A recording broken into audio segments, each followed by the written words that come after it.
Monsieur le Président, donc c'est un honneur Bonjour pour à nous tous, d'être Monsieur le là Président. ici. C'est Le un deuxième sommet, honneur comme vous avez pour pu le moi. constater hier. Et je tiens à donc, vous signifier l'amitié, surtout à cette étape actuelle qui est très ardente entre les peuples burkinabés et les peuples russes. Et je puis vous rassurer que la situation que la Russie vit actuellement avec l'opération militaire spéciale, que vous avez en tout cas le soutien du peuple burkinabé et le soutien de notre gouvernement. Hier, les échanges, comme vous l'avez dit, ont été de divers ordres. Nous avons pu apercevoir la diversité des problèmes des uns et des autres et les besoins aussi. Et ce matin, nous allons plus nous attarder sur ce qui nous concerne. Vous avez déjà évoqué le volet diplomatique. Ça a été dommage que l'ambassade soit fermée en 1992, mais je pense que nous avons déjà entrepris les démarches nécessaires pour la réouverture. Et donc, c'est un point que j'avais souligné et on souhaite que ce puisse être fait le plus vite, que ce soit l'ambassade ou la mission militaire. Actuellement, la sous-région est donc un peu mouvementée par tout ce que vous savez, donc le désir de changement des différents peuples. Voilà, nous ne dirons pas le désir de changement de partenaire, mais le désir de changement de la politique. Et ce qui amène donc forcément à tourner dos à nos partenaires traditionnels et à nous tourner vers les vrais amis que sont la Russie, qui nous ont soutenus depuis la période de décolonisation jusqu'à aujourd'hui. Dans ce sens, je pense que pendant le sommet, vous avez compris au Niger, il y a eu des événements qui ont poussé des militaires à prendre des responsabilités aussi. Nous suivons aussi l'actualité parce que ça nous affecte directement. Ça nous affecte en ce sens que hier, après mon allocution, à la pause, j'ai eu des échanges avec certains chefs d'État qui pensent nous pointer directement du doigt, être auteurs de ce qui se passe dans la sous-région. Donc, ça veut dire aussi que indirectement, voilà, certains pensent que c'est l'effet de la Russie. Et comme vous pouvez le constater sur la plupart des médias occidentaux qui continuent de véhiculer ce genre de messages. Donc c'est un paramètre à prendre en compte dans la diplomatie. Il se peut que dans les jours à venir, ce pays connaisse des sanctions.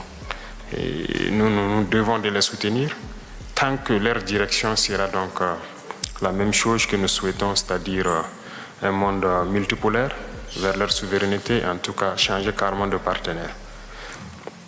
Parce qu'actuellement, nous menons la même lutte contre le terrorisme avec ces États. Et du fait que nos partenaires sont différents, on est bien voisins, mais on n'arrive pas à collaborer. Et on espère qu'avec la nouvelle donne, on pourra se soutenir. Beaucoup d'échanges ont eu lieu entre ma délégation et le sectoriel de la Fédération de Russie. À ces échanges, comme vous l'avez signifié, les échanges commerciaux sont assez faibles entre nous et on espère les voir remonter rapidement. Déjà, avant qu'on arrive ici, il y a eu un accord qui a été signé entre une société russe et des entrepreneurs burkinabés dans le cadre de l'exportation des produits comme la mangue. Avant, ça s'exportait. Cette année, nous avons rétabli l'aéroport de la région productrice. Et les mangues s'exportaient vers l'Allemagne et la Néerlande et tout, qui réexportaient vers la Russie ici.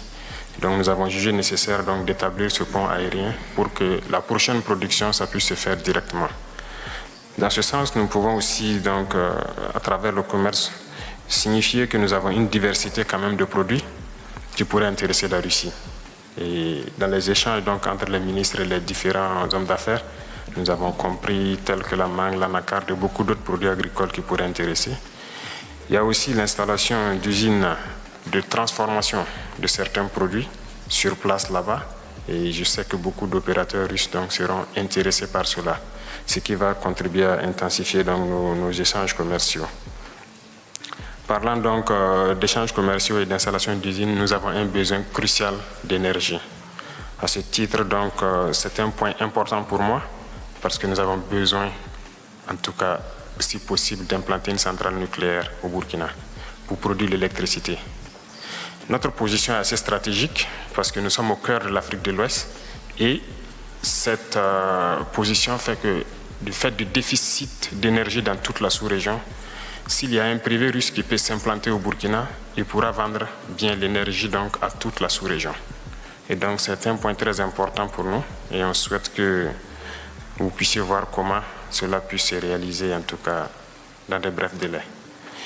Sur le volet donc de l'énergie, toujours, il y a eu des échanges dans le cadre donc, des hydrocarbures et nous souhaitons en tout cas pouvoir réorienter en tout cas la majorité de nos importations à la Russie ici. Et il y a des entreprises avec qui on a pris contact, d'autres aussi ont souhaité donc avoir l'appui, en tout cas votre appui, pour pouvoir mieux tisser les liens, c'est tout ce qui concerne les produits pétroliers. Et nous sommes allés jusqu'à ajouter le bitume parce que nous avons beaucoup d'infrastructures routières surtout à construire. Donc on souhaite que vous puissiez appuyer donc, le producteur et pour qu'il puisse nous appuyer dans ce